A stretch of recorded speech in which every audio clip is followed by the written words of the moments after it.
running order, because we got reports out of France suggesting that Bayern Munich are willing to spend up to 100 million euros, maybe even more than that, to get Harry Kane. We've also got Julian Laurent reporting that Harry Kane is, quote, keen on the move. But you're in Germany. Do you think Bayern are going to pull this off?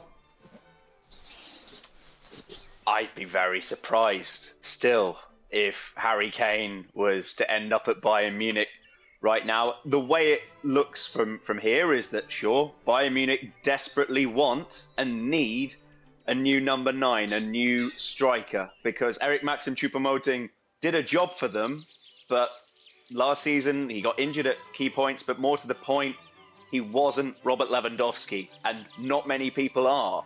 So there is a lot of talk still around Harry Kane in Munich and Bayern leading the running, but I wonder how much Harry Kane really does want to go to Bayern, and how much he's thought, compared to 2 years ago when he was angling for a move away from Tottenham and Manchester City was the destination then. I think that he might have learned from just putting in a general transfer request, which caused so much furore, and this time trying to play it a little bit smarter.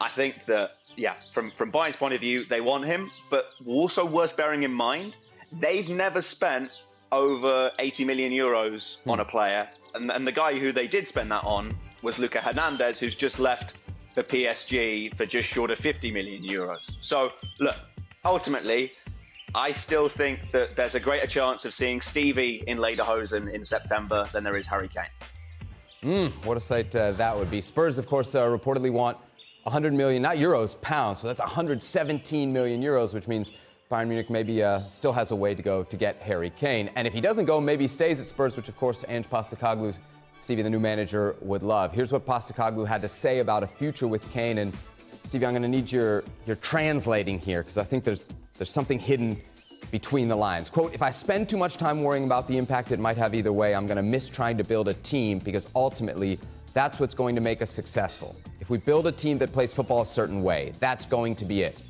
What's going to be important in the long term goes beyond individuals. You're a manager, you're starting out, and your best player, the face of the club, is 1 foot in, 1 foot out. Not ideal. Not ideal scenario if you're a supporter. Not an ideal scenario if you're on the board or you own the club. But I tell you what, this guy could not have said anything that was so perfect than what he just said. I mean, completely taking you away from the whole saga of Kane and putting it on to what he's trying to bring to the club. I mean, that is just...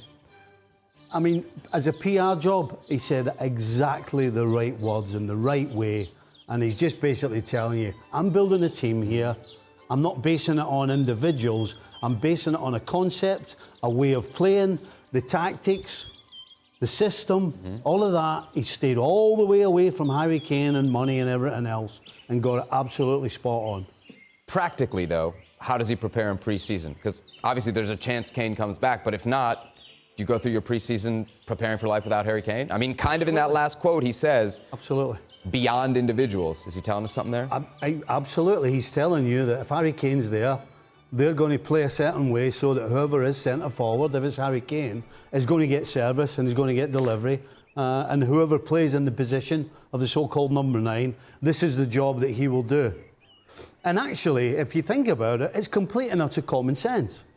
Because if everybody knows how they want the centre forward to play, from the back players to the middle players, to the wide players, then if for some strange reason, because it will be a surprise, if Harry Kane goes, then they know what their job is, even though it's not going to be Kane on the back of the jersey. Sure, but whoever it's a common sense. It's an absolutely common sense way to do the job. But whoever you're going to bring in is not going to be Harry Kane. They're probably going to play differently. Don't you not need to start preparing for that? Listen, football's been going for how many years? A long time. And every single time a Harry Kane or a Keegan or a Dalglish or a Rush or Ronaldinho, Ronaldo, Messi, there's always another player coming along who's not the same, who's different, but will get the job done. And that is exactly how football survives, because there's always somebody else coming along that we never know's coming. And again, if you get a good coach who puts a team together, not a bunch of not individual stars or anything like that, a team, then you'll get some sort of success. Kieran, I'm betting in your time at Arsenal you would have lived through some big departures. Do you remember any as being particularly problematic on the level of a Harry Kane leaving Spurs? The only one that I could say was on that level was probably Cesc. Van Persie as well, but I feel like with the Cesc one, he was still young, and he was you felt that he was just going to be there for years and years. So I think that one for me stands out. And look, when your best player or a top player is heavily linked with a move away, it's never easy on the rest of the team. With Cesc, you kind of had to understand, though, it was his boyhood club, and it was his absolute dream to play for Barca. Everyone knew that, and he was quite honest about it with the players. So it was kind of no surprise when they were interested that eventually, he would want to go there. But yeah, it's going to affect any team. It's going to be unsettling to the players, to staff. You can't help but think if he goes, then is there someone that's going to be just as good? And now they'll be feeling that at Spurs right now because he is that important to the team. So yeah, I mean it's scary times for Spurs fans right now. Kieran, we just saw the record kind of immediately after Cesc left. Obviously wasn't very good. How long did it take you guys to recover? I feel like that season that rocked us for a while, but we still managed to steady the ship throughout the rest of the season. But yeah, initially it was tough. It was tough on the boys to adjust because he was just he was that instrumental for us. Frank, what about the Bayern perspective here? Obviously, Harry Kane would be a huge landing on that squad. What do you think they're saying about his potential arrival? I mean, that's for me crucial. Bayern Munich has to get Harry Kane.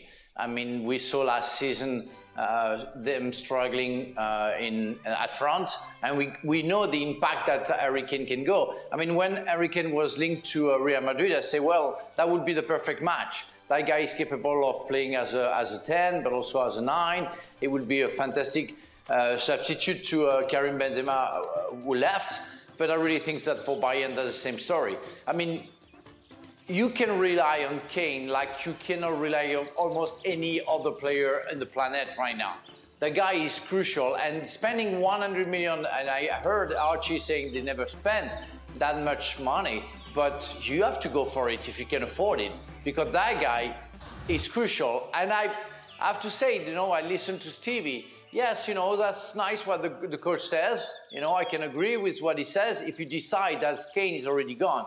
But you have to deal with the fact that if he stays, you will have to deal with the mind who can change the team, the squad. I mean, it what happened last season. Without Kane, I don't know where Tottenham would have ended up. The guy is huge. He makes such an impact. And it's why I say, you can rely on him. So if he signs for Bayern, that would be a fantastic sign. That would be a fantastic opportunity for them to be a lot better. So it's why I think for Bayern, they have to go for that move, even if it costs 100 million. Archie, if Bayern don't get Harry Kane, do they have a plan B? Do they have a plan C beyond that?